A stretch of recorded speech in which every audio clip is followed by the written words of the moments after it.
ये हमारा Islamic YouTube channel है, इसको सब्सक्राइब करें ताकि हमारी वीडियोस अब तक बआसानी पहुंच सके।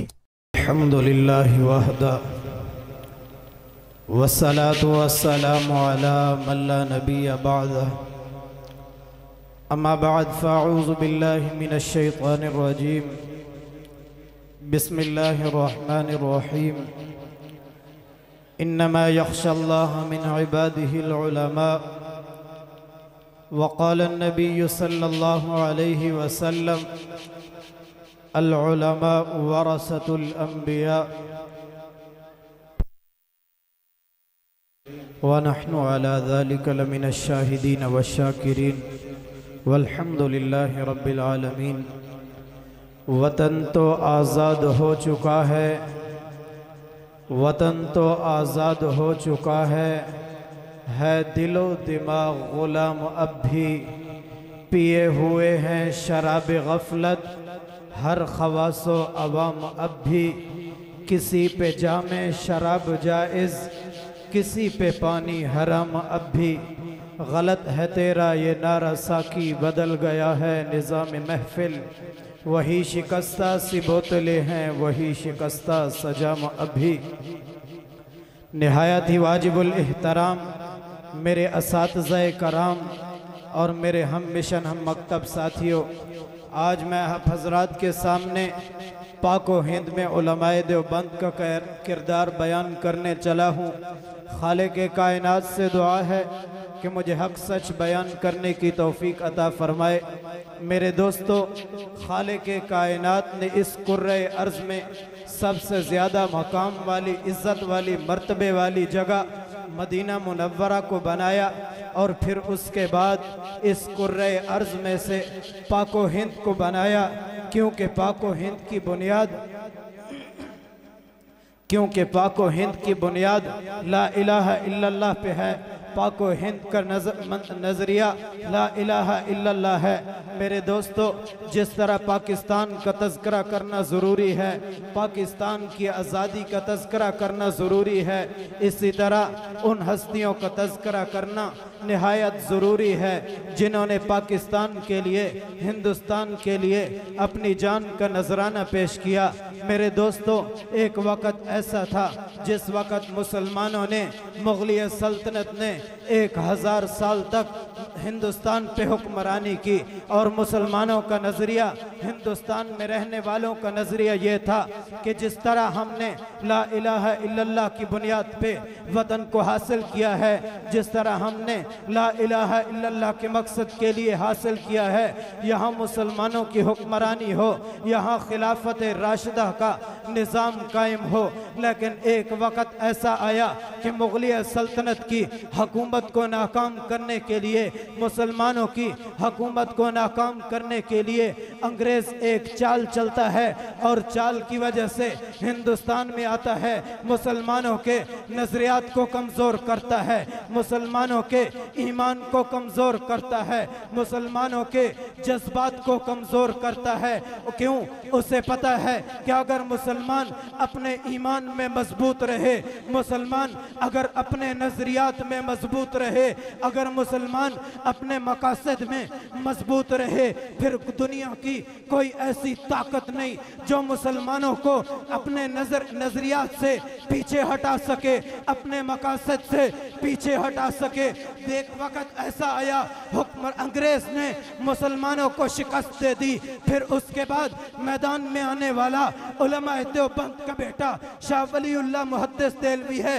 इनके उलूम और नज़रियात की तर्जमानी करते हुए मैदान में आने वाला शाह अब्दुल अजीज मुहद्दिस देहलवी है, जो अंग्रेज के खिलाफ अलम जिहाद बुलंद करता है, अंग्रेज के खिलाफ जिहाद का फतवा देता है और कहता है मुसलमानों, अंग्रेज के खिलाफ लड़ना जायज़ है, अंग्रेज जहां मिले उसे भगा दो।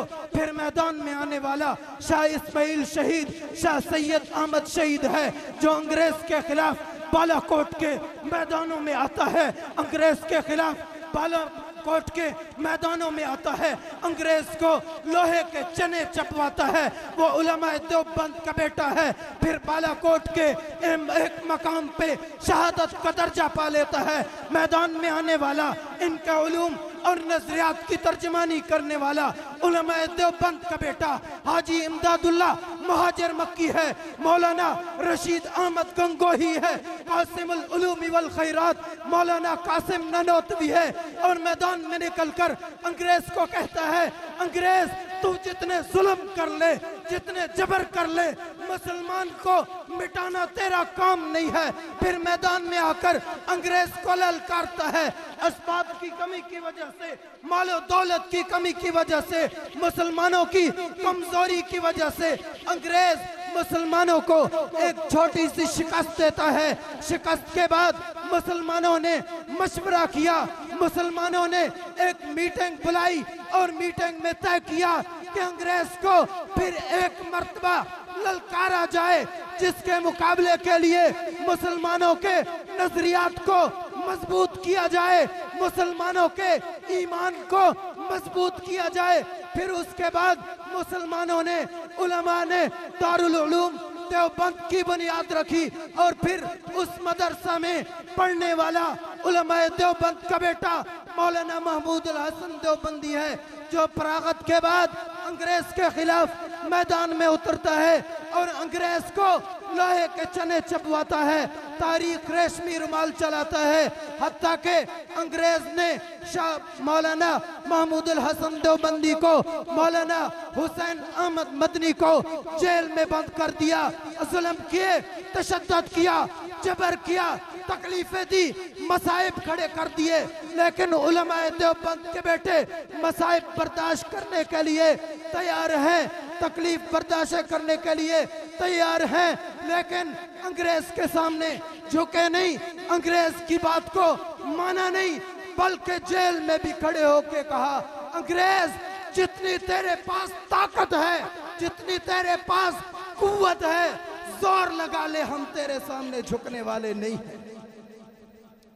मेरे दोस्तों, तारीख इस बात की गवाह है कि उलमाए देवबंद कभी अंग्रेज के सामने झुके नहीं। मेरे दोस्तों, लिखने वाले लिखते हैं कि मौलाना महमूद अल हसन देवबंदी को, मौलाना हुसैन अहमद मदनी को बहुत ज्यादा तकलीफें दी, बहुत ज्यादा तशद्दुद किए, बहुत ज्यादा जुल्म ढाए, हत्ता के इन हजरात की कमर को तापा गया। गुस्ल देने वाला लिखता है कि जिस वक़्त मैंने इन हजरात को गुस्ल दिया, इनकी कमर पे कोई ऐसी जगह नहीं थी जहां इनके जख्म में मेरी चारों उंगलियां न चली गई हो।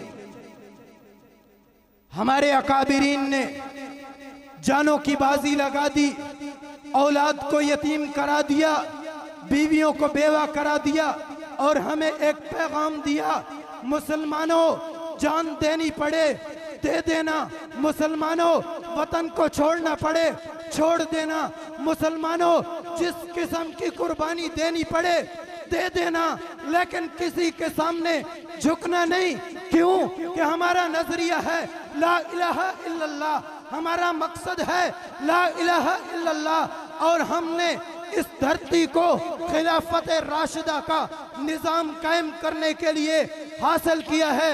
मुसलमानों, लोग तुम्हें मुख्तलिफ किस्म के बागीचे दिखाएंगे, लोग तुम्हें मुख्तलिफ किस्म के खूबसूरत बाग दिखाएंगे, ये धोखा है, ये अजमत बातिल धोखा है, ये शौकत बातिल कुछ भी नहीं, मट्टी के खिलौने हैं सारे, ये जुल्म के लश्कर कुछ भी नहीं।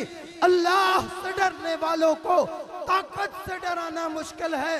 जब खौफ खुदा हो दिल में तो ये कैसर और किसरा कुछ भी नहीं। इस्लाम अगर दस्तूर नहीं, कुरान अगर मंजूर नहीं, फिर अफसोस है इस आज़ादी पर, ये मुल्क व मिल्लत कुछ भी नहीं। लोग कहते हैं उलमा ने क्या किया, उलमा ने सिर्फ जुबान से कहा होगा, उलमा ने थोड़ी सी कोशिश की होगी। मैं कहता हूँ भाई, थोड़ी सी कोशिश की या ज्यादा कोशिश की, अपनी जान तो लगा दी, अपने बच्चे लगा दिए, अपनी जान, माल, धन, किसी चीज की परवाह नहीं की, बल्कि सब कुछ कुर्बान किया और हमें बताया मुसलमानों जिस किस्म की कुर्बानी देनी पड़े दे देना, इस वतन पे आंच ना आने देना। बाज लोग कहते हैं मौलवी क्या, मौलवी सियासत, मौलवी का काम है मदरसा, मौलवी का काम है मस्जिद, मौलवी का काम है पढ़ाना, मौलवी कुछ नहीं कर सकते। मैं कहता हूं भाई मौलवी कुछ नहीं कर सकते, तू भी खाली जुबान से बोल सकता है, तू भी मौलवियों का कुछ नहीं कर सकता। ये भीख नहीं आजादी है, मांगने से भला मिलती है कहां। दिल जोश मिला फरियाद न कर, तासीर दिखा तकरीर न कर।